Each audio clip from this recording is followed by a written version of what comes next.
abantu benshi babeshejweho n'akazi aho bakora mu bice bitandukanye bw'ubuzima bwa misi yose, bakaba babeshejweho no gusuma canke guhaha mu masoko atandukanye.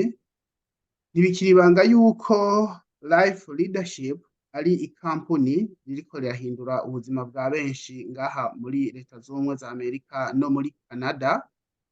Eka kandi abatari bake bamaze kubimenya, bamaze no kwinjira mw'iyo kampuni, bamaze guhindurirwa ubuzima, ariko abandi ntibarabimenya. Uyu munsi twagize ibakwe, twagize chance yo gushobora guhura n'umwe mu ndongozi mu bakuriye abandi, abatanguranye n'iyi kampuni kare kandi bakiriko barigisha n'abandi kugira ngo bashobore kubabwira ibyiza vya Life Leadership.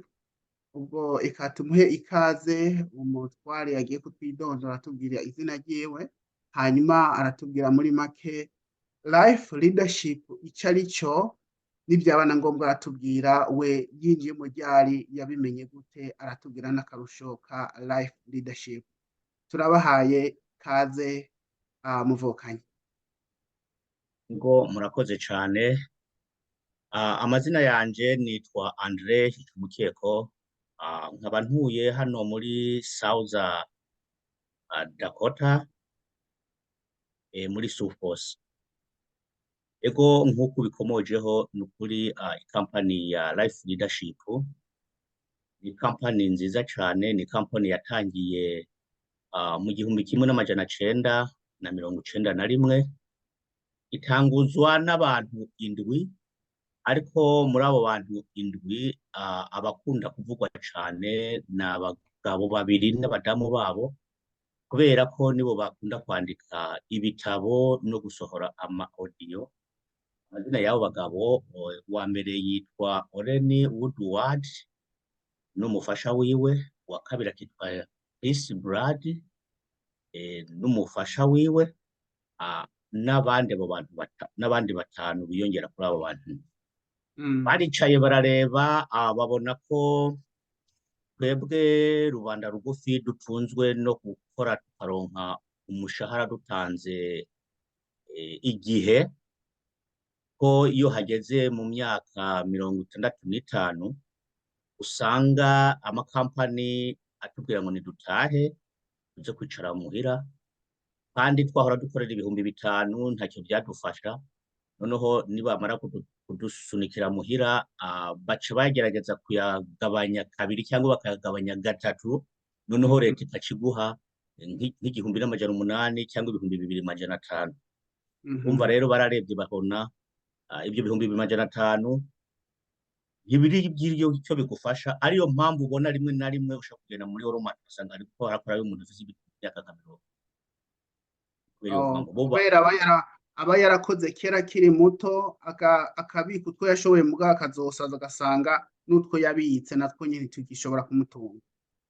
Yego niko bimeze. Hari igihe biba ngombwa ntanabike bitokanye n'amabiri menshi, ugasanga ukwezi kuraherana n'amabiri, ukwezi kugaherana n'amabiri, akaza kugera muri zo zabukuru, baza kugabanya wa mushahara, urumva ahita aba nk'umutroma. Baricaye baravuga ati reka dukore ikampani, dukore ikintu kizofasha abo banyagihugu. Ni ukuvuga ko baca bakora iyo kampani yitwa Life Leadership. Iyo umaze kuyinjiramwo ukaba umuryango wabo, wewe uzogabana inyungu n'ibibonetse muri kampani. Urabona, ntanze nk'urugero, reba ubu turakoresha WhatsApp, turakoresha Amazon, turakoresha YouTube, ariko iyo ukwezi guheze nta gasheke katugarukira. Bajya bashoboye guketinga izo mbuga nkoranyambaga mvuze, nibo bahembwa bakaronka agashahara. Ariko aba bagabo baketinze iyi Life Leadership, wewe wabaye umumemba, mugabana inyungu ibonetse buri kwezi. Ego. Aho uvuze ku nyungu, icyo bita igishoro canke umutahe canke kapitale muba mwakuye kugira ngo muronke inyungu? Umutahe kuronka urabona n'ubundi usanzwe uja mu kazi gukora amahera emera ukabibabaza burya ngo ushaka inka ryama nkazo wibabaza muri ka gashahara kawe ukaza utanga amahera buri kwezi buri ego bobo baratanze igihamya babitangira ko muri abo babosi bo ubwabo ko hari igihe barashobora kuriha iyo ntuze nani ayo mahera yo gukoresha muri life leadership hanyuma baza guhaha ugasanga batoye byinshi bagera imbere y'umukeshiya bakabigabanya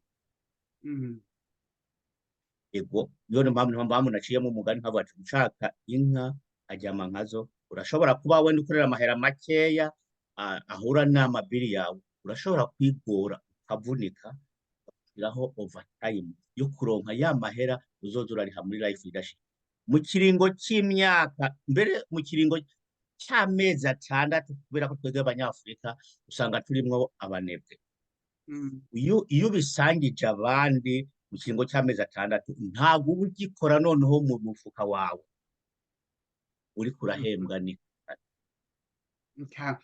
amafaranga y'ubunywanyi nko ku muntu akuze mbe ni bande bemerewe kwinjira mu iyi kampuni amafaranga y'ubunywanyi bwa buri mwaka nangahe?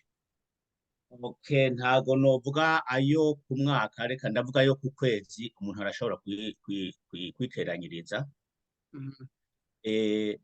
ku kwezi iyo winjiyemwo ufashe starfish yonyene uriha amadolari 60 wongeyeho amatagisi kuko amatagisi ni ya leta iyo starfish ariko benshi ntibakunda kuyicarako kubera ko yoyo iguha kuba wo ushobora kuza kuhahira muri ya masoko yiyunze na life leadership ashika 500 bakaguha cashback gusa niyo nyungu yonyene ariko harimwo option ya kabiri cyangwa urundi rugero rwa kabiri urwo rugero rwa kabiri ni ukuvuga ko winjira ufashe top customer enrollment ni ukuvuga ko iyo urufashe urwo rubuga nyuma y'iminsi 2 mu masaha 48 bahita bakugurura fomu ukuzuza ko abamemba ukaba umufatanyabikorwa icyo gihe iyo umaze kuba umufatanyabikorwa uhita utangira ishuri ariko ishuri ribera ku mazumu ariko ishuri ikabera nk'ahantu hari 2, 3, 4 muhurira hamwe mukiga iryo shuri ukuntu muzokoresha business ufise access n'ubundi yo guhaha muri ayo masoko 500 baguha cashback kandi 1/2 cy'amahera uhahishije ukoresheje iyo app ya life leadership ugiye kuzuza amatagisi IRS yagusubiza ikongera ikaguha na ya mahera yawe ya investment uriha ya buri kwezi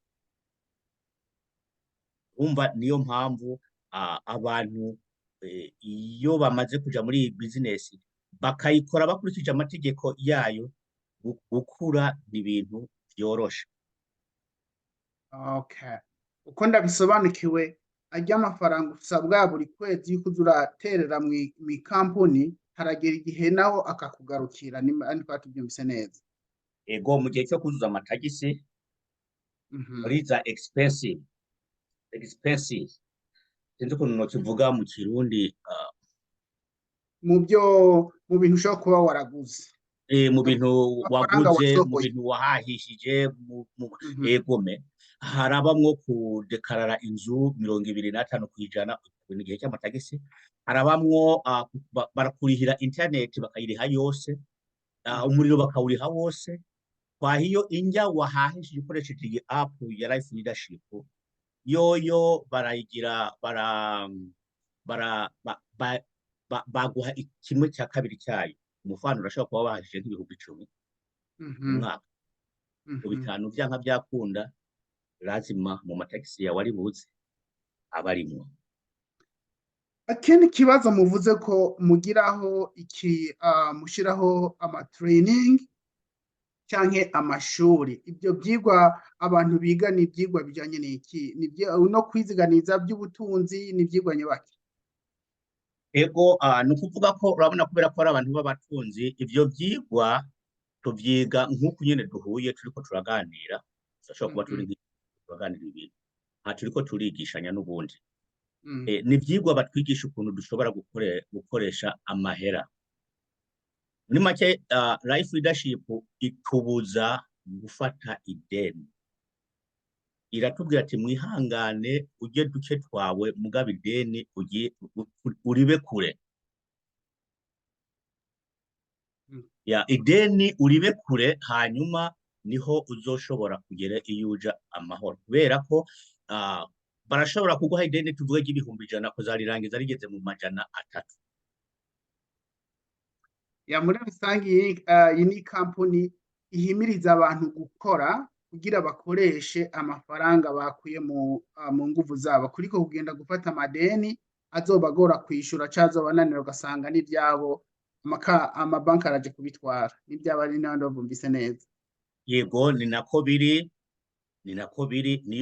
niyo nama, iyo ni nama ya mbere ko ni nama nyinshi kuko iyi business ni nini cane, ni nini cane.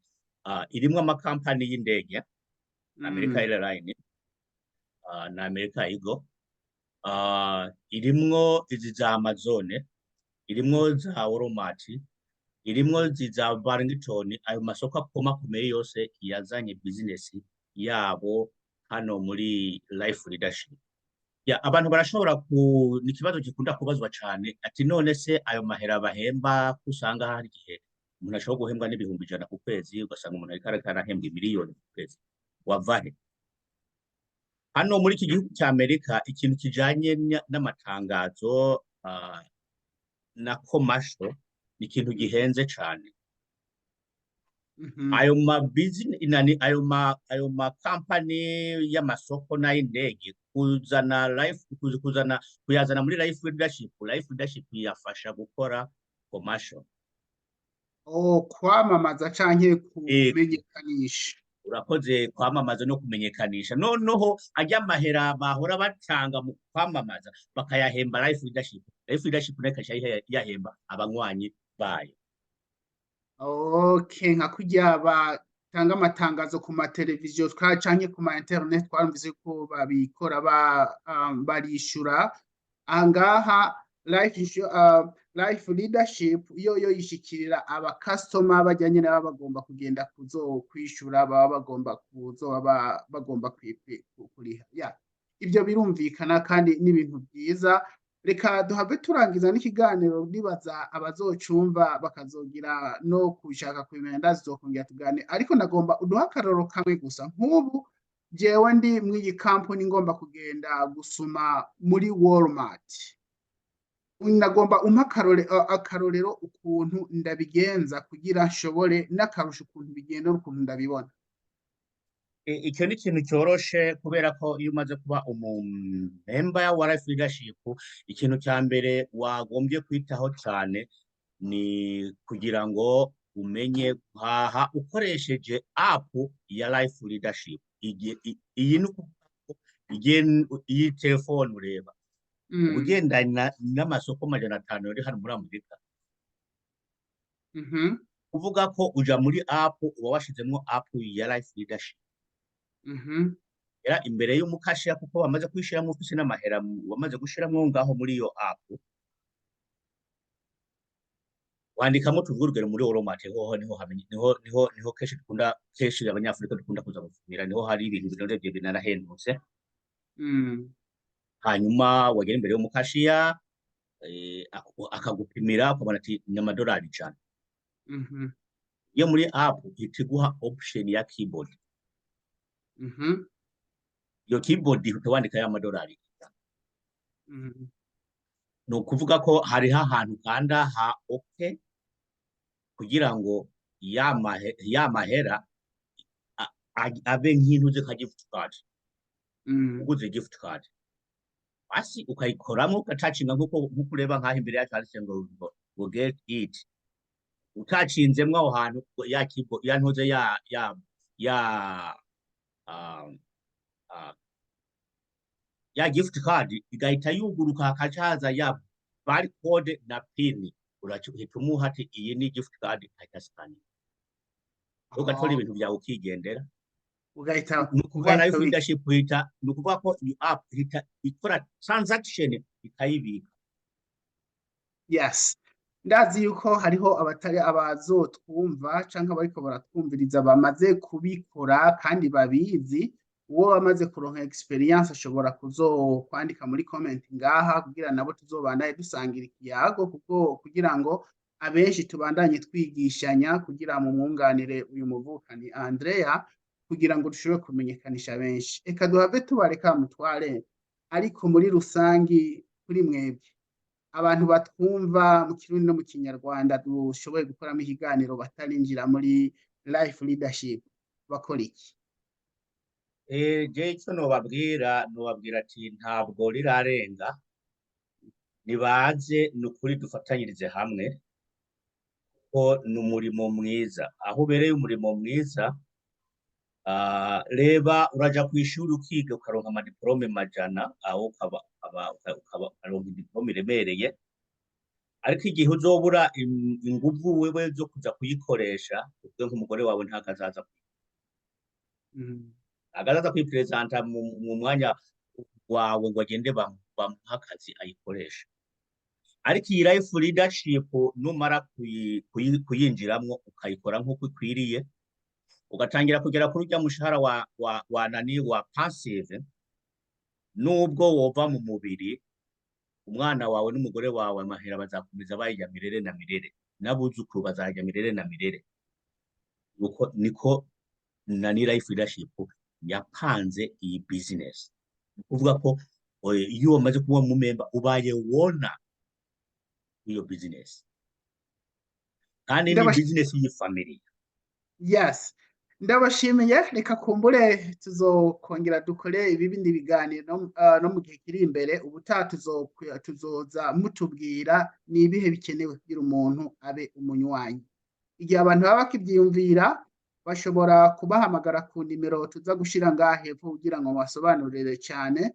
Nagiye bashobora kumpamagara tugashobora gusobanuranira, kandi babyifuje tukaba no muri ekipe imwe muri life leadership, kugira ngo dufashanye kwigishanya ko harimo ibyigwa bitari bike n'ibyigwa byo kwizigamira, ibi byigwa bya economy ko babyigisha kera, ku buryo ushobora gusobanukirwa ukuntu umuntu ashobora kwizigamira umutungo asanzwe afise no gushobora kuzigamira umuryango wiwe. Twari reka ndabashimire cyane, kandi twizere yuko n'igihe tuzobikora ko ni icigwa kimeze nk'ikigoye gusobanukirwa, ariko nizere yuko guhozaho n'ejo bundi twabasaba yuko mwongera kutuganirira muzobikora. Yego, ni ukuri igihe uzobona ko bikwiriye uzansabe tuzabasobanurira. Yonzi navuze ko ari business nini cyane cyane, nanjye sindanayimenya yose, ariko iby'ingenzi by'itangiriro ndabizi. Bindi ready tuzobasobanurira. Nuzompamagara ku telefone nzomwakira nta kibazo, kuko iyi business ibayeho kugira ngo ni ugufashanya muri groupe, agari jewe jenyene. Niba ibyo ndabigusangije ukaba ubyumvise, nawe ubisangije nawe akabisangiza uwundi, nuko n'uruhererekerana, ariko ndabivuga gutyo ngira ngo mu Kinyarwanda. Wasaba murakoze, mwerora ngowe n'Imana. Hari akantu tugomba kubandaniza kutogera mutatubwiye, uvuze ati umuntu abwire mugenzi we. Mwebwe mwabimenye ryari? Ninde yabibabwiye hari ryari? Jewe nza kubimenya, nabimenye haraciye imyaka 3 ndabirimwo. Ego ndi muri iyi business, nabanje ndayibwirwa n'umugenzi wanje, yani ari muri Texas.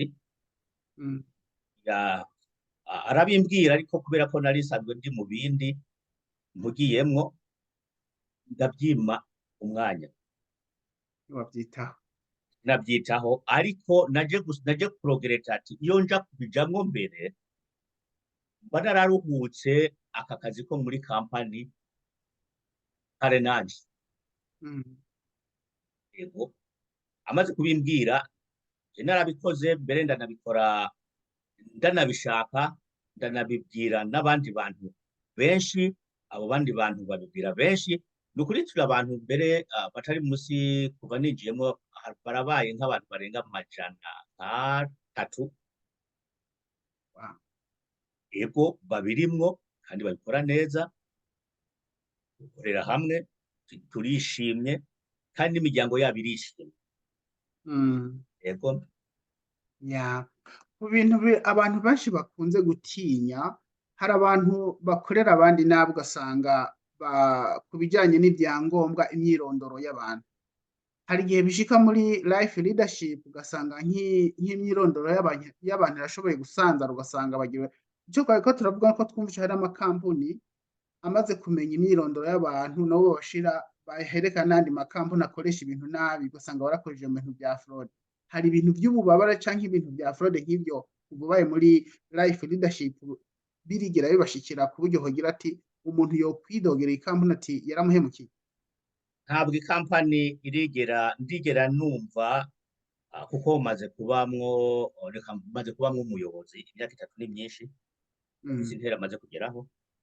Ntabwo mu gihe mbaye muri iyi life leadership nta kintu kijanye n'umuntu ari doga ngo hariho ibyangombwa byiwe birangirika kubera ikampani yabihaye, hanyuma ikaba wenda yabihaye abandi. Aho ndumva niba nahari wenda yoba hari, kuko iyi life leadership mu abantu barenga ibihumbi kugira ngo 10 cyangwa 100 sinzi ibintu nk'ivyo. Ariko muri community yacu tuvuga ururimi rw'ikinyarwanda, ikirundi n'igiswahili, ntawo nari bwumve ataka muri urwo ruhande. Imana ishimwe. Reka dusabe abamemba abamaze kuba muri life leadership, mubizi mumaze kugira icyo mushobora gusangiza abandi, muze mutubwire kugira ngo tuze dusangire ijambo, kugira ngo tubandanye kwigisha. Ko uyu muyobozi yavuze ati bwira mugenzi wawe, genza abwira uwundi gushikaho inkuru ikwira hose, bose bamenye ibijyanye n'inkuru nziza ya life leadership. Mutwari turabashimiye, mugire umunsi mwiza. Murakoze, Mana namwe bahezagire. Sawa.